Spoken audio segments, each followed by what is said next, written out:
You won't need cash anymore. You won't even need your smartphone anymore. You will be paying with your face.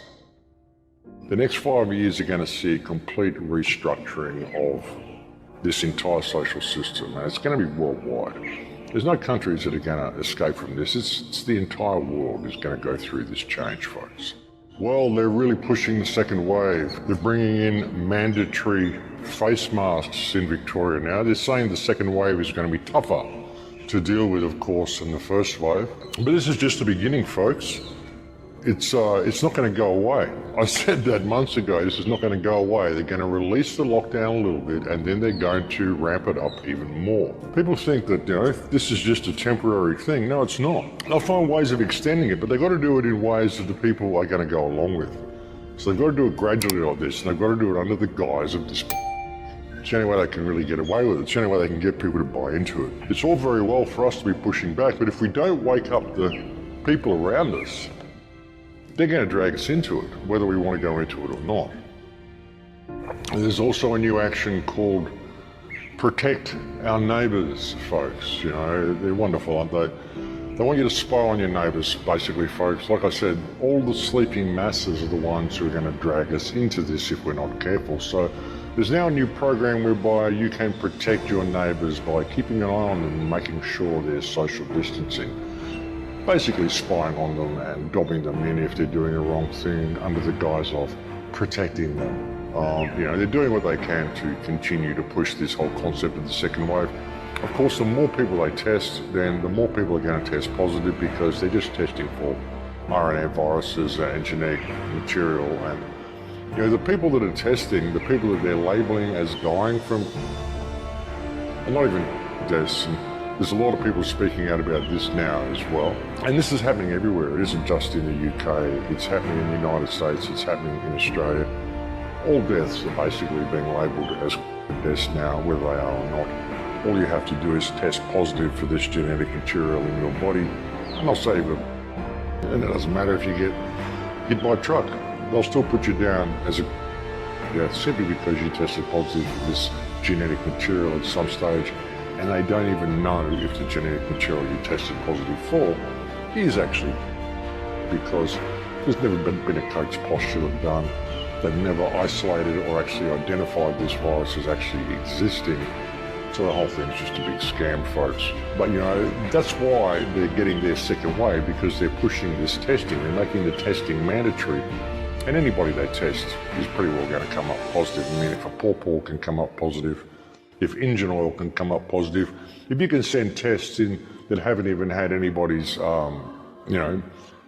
sample put on them and they still come back positive, then pretty well anybody and anything is going to test positive, folks.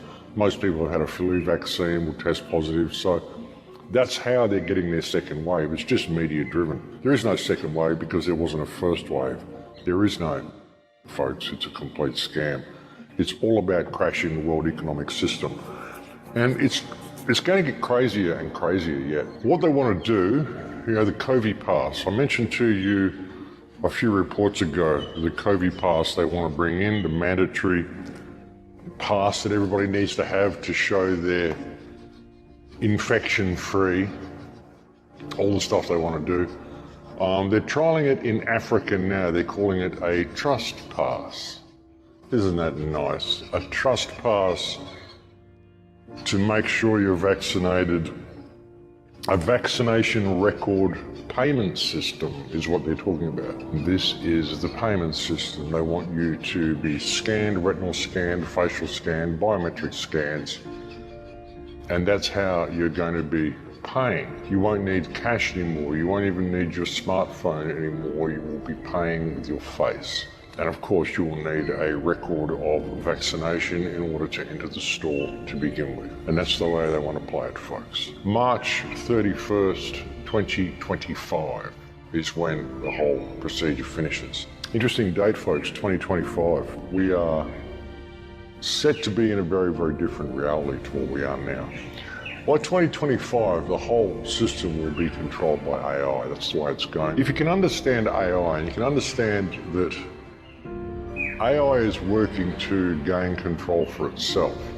then you understand how these computer models work and why they're so, over the top. But if you can think of a way of controlling and corralling human beings, then it all begins to make sense. It doesn't matter if the figures are wrong. They just want human consciousness to go in a certain way.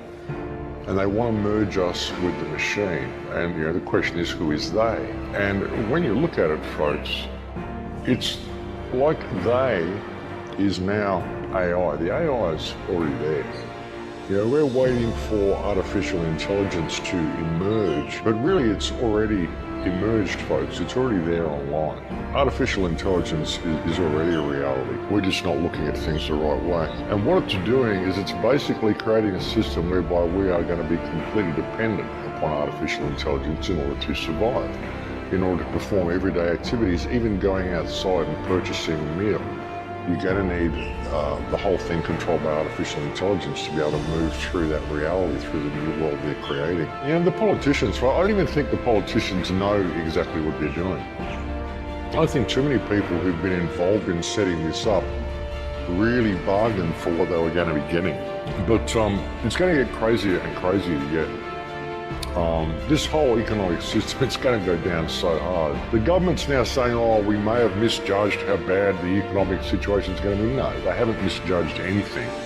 They already knew how bad the economic situation was going to be, which is why they did all this, to cover up how bad the economic situation is going to be. They have to crash the economy, but provide an excuse for it to crash that it doesn't look like it was them when it was. In 2025, when the internet becomes fully autonomic on its own and it controls things itself, the world is going to change and our relationship with the internet is going to change. In 2015, we kind of got to the point of no return, the point where we are becoming so dependent upon the internet and so dependent upon electronic systems to manage our everyday affairs that we've kind of crossed that Rubicon, and it's only going to become more and more dependent. We're just going to see a situation where our dependency is increased upon all this technology, and that's going to go up till about 2025 when we're going to be completely dependent upon it.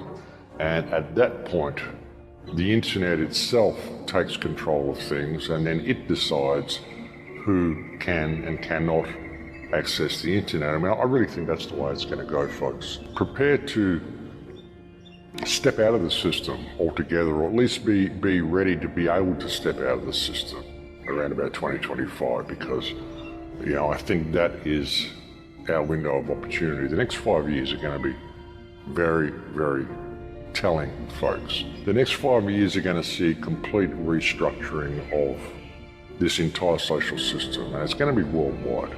There's no countries that are going to escape from this. It's the entire world is going to go through this change, folks. And we are at the tipping point right now. So, I think it's important for people to pay attention, folks. And if you're not going to get angry and stand up and do something about this, then at least get prepared for the future that is unfolding, because if we don't change it, it's just going to unfold and we're going to get dragged into it by all the sleeping masses. That's just the way it is. So, we have to be prepared to either go with that or have some plan B where we are in a position where we can step out of that system and step back into reality, step back into a relationship with the earth. As I've said so many times, the reaction that the government has undertaken as a response to this alleged pandemic has been far worse than the pandemic itself, and now they're coming for your children. I said way back in the beginning, folks, this isn't going away. This new normal, this social distancing, is what they want to do forever now. They're even teaching it to schools here in Australia. Grade 2 students in Australia are being taught the COVID song about how to respect social distancing, and there are penalties for not applying by it, and we're scared of this invisible boogeyman. Like I said, folks, it's the complete destruction of childhood. And as I said, it's not going away. We've got pop-up shops happening now, folks, pop-up stores, new novelty stores which will supply you with everything you need for COVID. basically everything you need to show the world that you're completely stupid. And you even get scanned when you walk into these stores, folks, but it's okay being scanned because you're being scanned in a really cool, high-tech way. Like I've often said, I can find more evidence that this is a holographic universe than anything else. I can find more evidence that we're involved in a game more than anything else. And, you know, the one thing that you came here to do is to die. That's a given. So what's your fear in standing up and speaking out against this system? What, you're scared they're going to kill you?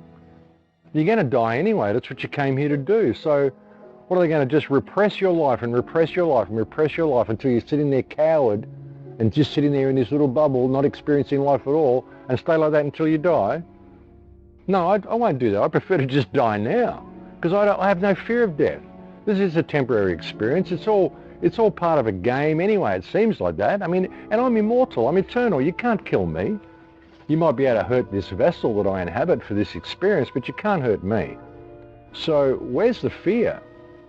What is there to be afraid of? And if this is a temporary experience and you're only here for, you know, the period it takes for your life to live itself out, well, you have no stake in what this race does or what this place becomes or what happens. I mean, why worry about it? You know, what is there to be stressed out about? You know, I think there are so many non-active players and non-playing characters involved here as well that, you know, it's really all about your journey through this realm and what you do with it, what you do with the experience that comes to you, the emotional state that you're in, you know, the information you have to take away with you when you leave this realm. So what is there to stress about?